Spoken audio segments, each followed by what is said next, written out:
আপনারা জানেন গত 31 তারিখ থেকে গত 4 তারিখ পর্যন্ত মৌলভীবাজার জেলার কমলগঞ্জ এবং শ্রীমঙ্গল থানায় 3টা চাঞ্চল্যকর ঘটনা ঘটেছে।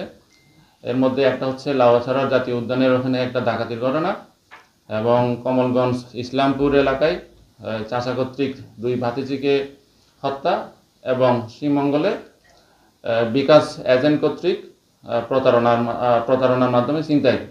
আমরা প্রত্যেকেই দিনরাত পরিশ্রম করে এই 3টা ঘটনারই আমরা রহস্য উদ্ঘাটন করতে সক্ষম হই। ডাকাতির সাথে জড়িত স্বজন সিপিভিসি পাইপ বাংলাদেশের 1 নম্বর এনএসএফ সার্টিফাইড সিপিভিসি ব্র্যান্ড। আমরা 3 জনকে অ্যারেস্ট করি। ডাকাতির লুণ্ঠিত মালামাল আমরা উদ্ধার করতে সক্ষম হই, এবং এরপরে হচ্ছে যে ইসলামপুর এলাকায় চাচা কর্তৃক যে ভাতিজি খুন, এই ঘটনার সাথে জড়িত মূল অভিযুক্ত মাসুক আলীকে আমরা গ্রেপ্তার করতে সক্ষম হই, এবং ঘটনার যে ব্যবহৃত দা সেটা আমরা উদ্ধার করি।